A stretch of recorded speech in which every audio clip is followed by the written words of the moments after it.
good friend, Jon Liedtke, who's with us on the line. Good morning, John. Good morning, Gene. Now, among the many hats you wear is you are a reporter for the cannabis industry in Toronto. And what we're going to talk about today is Canada's cannabis tourism industry and why it's not working. So you recently wrote for the newsletter StratCan about the decline of the Canadian, as you call it, Canna tourism dream. Now, we were the first major G7 nation to legalize, but you say we're stuck in what you call retail purgatory. So what happened to that big global lead we were supposed to have? Well, it didn't just stall, Gene. We systemically dismantled our lead by design. We had a chance to be the global Amsterdam, a mecca for tourism, but instead we engineered the hyper-regulated landscape of sterile, high-security iPhone store pharmacies that you've seen, I'm sure. Right now we've got over 5,000 products on the market, but nowhere to legally consume them indoors in public. We've managed to make cannabis as boring and friction-filled as possible. It's a profound market failure where customers are legally allowed to buy a product but barred from even viewing it before the transaction is finalized. We've traded hospitality for compliance. The result is a retail bloodbath that I'm sure you've been seeing on your streets of stores opening and then closing. Yeah. When I operated Higher Limits Cannabis Lounge in Windsor, we had 30,000 patrons a year. We brought in the likes of Kenny and Spenny, Trailer Park Boys, musical acts, Juno Award winners, the Sadies. We had a capacity of 500 people. It was a live entertainment venue. And then what happened? Cannabis was legalized, and Doug Ford made our business illegal. So from the federal government making it almost impossible to buy and sell it in ways that are frictionless, to how the province has dealt with it, to even municipalities, we have taken an opportunity, a golden goose, and decided to stomp on its eggs. You know, it's fascinating. As you're describing this, I was thinking, comedian Carla Collins, who I have on every Wednesday, when she was through the Niagara region, I went to Yuck Yucks and I checked out her act and other comedians, and it was great, and everybody was having cocktails. But you're right, nobody was smoking pot. Yeah, and what's the most interesting thing as well that we found at Higher Limits is we would have these big shows, and only 30% of the audience would actually be consuming cannabis on site, which showed that people were not offended by the product. They weren't concerned about being in an enclosed space with it. These were adults. We didn't allow anyone under the age of 19 to come in. So people were taking that, that risk, if you will, of their own accord. They said that they were willing to do so. So I don't think the government needs to step in between that. The same goes for employees who are willing to take that on. But there's still obviously hurdles to overcome right now to get to that point. Yeah. Oh, you've identified as in your article as a final boss in this regulatory game. It's not actually the Cannabis Act. It's the provincial laws like the Smoke-Free Ontario Act. And you say these so-called health laws are killing the industry. Yeah, they absolutely are. When the Smoke-Free Ontario Act was updated when we were open at Higher Limits to include cannabis and not just tobacco, that was the final nail in the coffin for us. What it did was allowed for the tobacco enforcement officers at our local health unit to not only ticket us as owners, operators, which we were willing to take on to fight this fight, but they were threatening tickets to our employees and our customers of up to $100,000 individually without a limit on the number of tickets that they would issue. At that point, we realized that this was not an endeavor that anyone would take the risk of having to spend $100,000 to walk into the business to pay that ticket.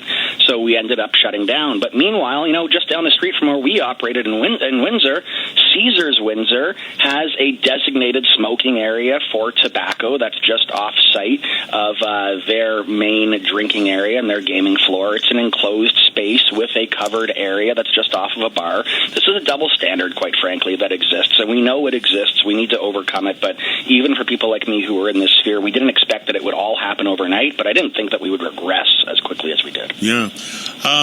The cannabis is surging. The numbers you cite in the article are staggering.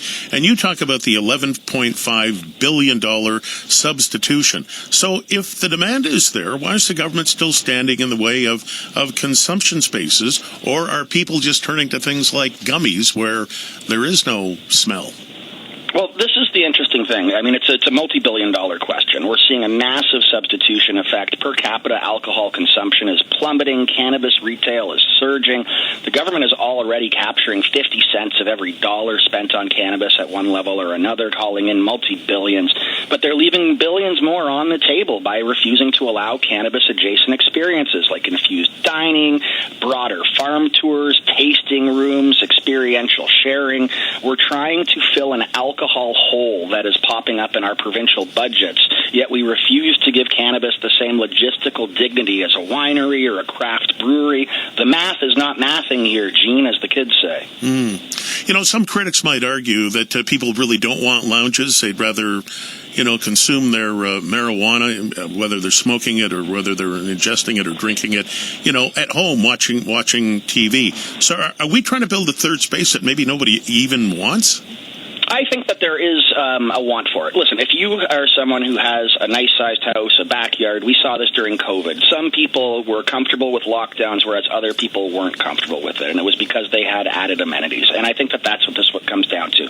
If you live in a retirement home, an apartment building, or a condominium, for example, that has regulations or restrictions on where you can consume your cannabis or even your medical cannabis, these spaces are increasingly necessary. For those who just want to have social experiences, it's there as well. And then, of course, it's that last mile for the tourism sector where you have people who are coming into a city and they can't consume in their hotels. Maybe they can consume on the sidewalk, but they might not feel comfortable to. So this is just asking consumers to play regulatory roulette right now with their driver's licenses. And that's why we should have these third spaces where people can go to, spend the allocated amount of time that they feel necessary to be able to then move on to the next thing that they want to do during the day. Yeah. Now, I'm old enough to remember going out for dinner in the 70s and 80s, and, you could smoke in restaurants. And the thing that would drive me crazy is, the waiter would come over and put our dinners down, and then somebody a table away or two tables away would light up a Player's Light or an Export A, and the smoke would drift towards me while I'm eating.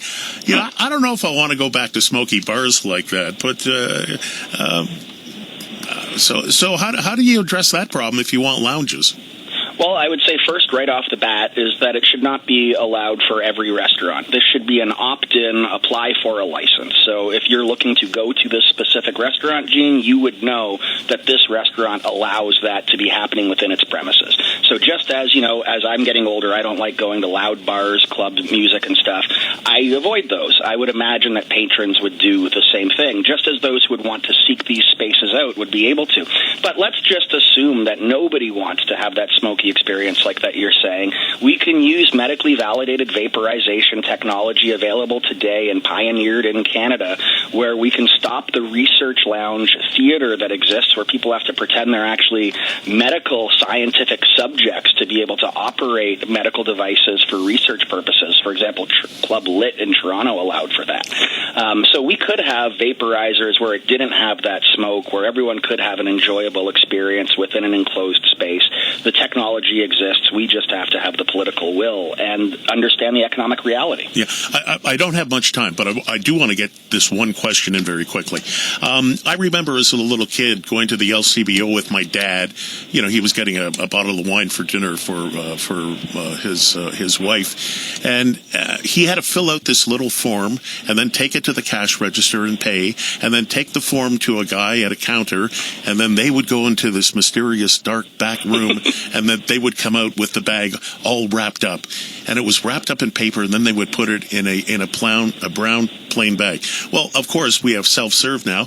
I was in an Esso gas station this morning, and they had beer and wine, but they don't sell marijuana at gas stores or corner stores. It's as if they're, trying to recreate that hidden, mysterious LCBO of the 60s and 70s.